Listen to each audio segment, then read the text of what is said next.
Hello, Texas NSI. My name is Daniel Ramirez from Community Design Partners, and it is a pleasure and honor to be here to introduce you to the Equity Imperative Audit or Self-Assessment Tool, or whatever you might eventually call it. So this was created to break down each one of those equity imperatives so a school or district can really understand what processes or steps they might take in order to meet kind of that ideal. So it's really a self-reflection on what they need to improve on or where they might have some strengths. So I'm going to flip it to my screen share so that I can orient you to the actual tool itself, and then I'll come back on and say goodbye to y'all. Now shifting over to my computer screen, and again, bear with me because this is a new adventure for me. I wanted to orient you to the equity imperative document or self-assessment tool or audit, whatever we're going to call it, to kind of show you some of the component parts, the design and layout, and then highlight just a few examples of how each imperative is broken down. So as you will kind of notice, on the top left-hand side is the actual statement within the imperative. So this would be the first imperative that's within the imperative document. And then as you go from left to right, these would be kind of the rating scale or the scale that I've used. Now, in the past, this is taken primarily from a stoplight protocol we used with the Northwest Regional NSI. And in that stoplight protocol, it was all about your practices around continuous improvement. And so taking a similar idea, the conception of this is how do we then think about the equity imperative as broken down into its component parts so that schools or districts can understand what actions may lead to that imperative, right? So each one of these different kind of components underneath the equity imperative is trying to break this down into digestible parts. So parts that schools or districts can really understand and self-assess and then look to how they might improve. So this rating scale on the side here is really trying to help folks understand that it's not an either right or wrong. It's a continuum of really working towards that ideal. Because I would say each one of these descriptors underneath the equity imperative is the ideal. And that's something that maybe we should have a conversation about, that this ideal could be inspirational, or there is a sense that it could be frustrating, right? Because is there ever a possibility of getting to the ideal? And I think that's something that we need to wrestle with a little bit and figure out how best to serve schools and making it meaningful, but also pushing them to think of beyond what their current context is. So this rating is like, we haven't considered it all the way to we've established this as a foundational mindset and ongoing practice in our school. Obviously, that is something that very few of these might actually click that. But again, trying to kind of the pattern of the ideal on the right-hand side, and then those descriptors as ideals as well. So that's something to kind of just look over, is those actual rating scales and how that might play out. One other note is just the red, yellow, green. What we found is folks just rated themselves as yellow always. And so that didn't work out very well because it didn't give us much information, or it didn't help them out. Because yellow was like, we're sometimes doing it. And we could say that about everything, right? So that's just one note on why it's more expansive on the rating. Now, when we look down, of course, what I tried to do was, again, break down each of these equity imperatives into a component part.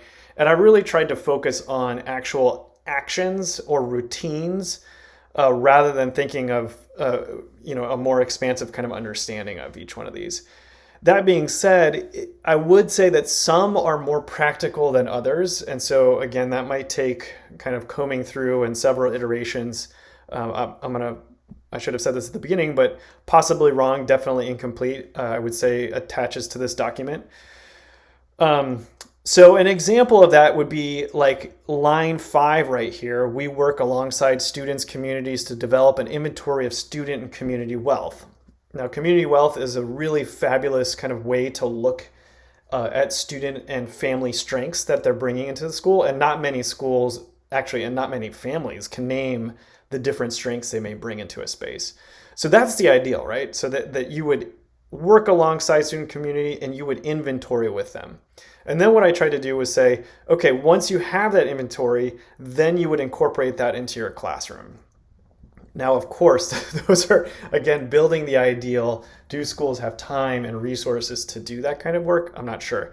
But that's something we would hope for within kind of a more equitable and affirming space. So that would be an example of how I've tried to break it down into those parts, but it still might be too big. Another one I want to kind of point out is the collaborate and defer. I know folks were asking some questions about that terminology of defer. This is really like schools or districts working alongside community, and that community actually takes on problem solving themselves. And so they're forming their own kind of continuous improvement, for lack of a better term, network, where they're actually looking at problems of practice within the community. And so they have taken ownership. So that's where a school may defer to community to solve a particular problem. It could be discipline, it could be attendance, and I've seen different ways that communities have done that. And so that would be a really exciting kind of thing. But there is a reference there to Oregon Department of Education put out how you might engage community and how you might defer to them. Scrolling down a little bit, I wanted to point out this particular line, as this would be an example of something that's very specific, whereas the others are much, much larger. But, to strengthen the collective responsibility and shared learning of all educators in the system, well, using set agendas and protocols to ensure equitable participation and input from educators, that is a very easy step. Not, well, it may be difficult, I'm not sure. But that's a very practical step. So that's where sometimes you see, depending on the imperative, it's easier to name specific things that can happen, whereas others are much larger. And so I think the tension in some of this is how specific do you want to get, which sometimes might mean a much larger document. And so I just wanted to offer that. Okay, I don't think there was anything here. Oh, yes, I did want to, on line 22, I did want to highlight this particular imperative. This was enormous. So prioritize coherent, aligned, and sustainable systems that engender academic relevance and rigor, meaningful and aligned curricula, equitable resource allocation, and clearly articulate high-quality teaching and learning. Wow. I tried my best to break that down into manageable chunks while also taking into account not creating a 10-page document. So I think this could use a lot of discussion around what are the component parts, or what are the main things that you would like to highlight within your NSI that might contribute towards that equity imperative. And again, I gave it a shot, but please take a look at that. This would be an example of where it's a very large component piece, but a very powerful reference point. So this article, The Qualities of Regenerative and Liberatory Culture, is an attempt to capture how we might counter a white supremacy culture within either an organization or within a network. Again, it's a very powerful read, but there's a lot in that. So we may need to kind of break it down even further, but I just wanted to point that out. The data one was pretty all right. And then finally, this would be an example of, again, the differences between on line 43 is we are reckoning with our own power and privilege. Again, defining those terms, reckoning, power, privilege, what that looks like, that could be broken down into many component parts.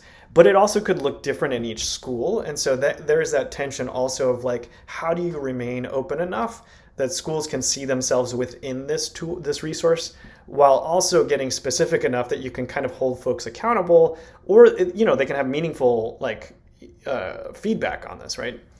And again, 47 would be kind of the counter to that, is that we utilize protocols and roles as a way to ensure equity of participation in meetings.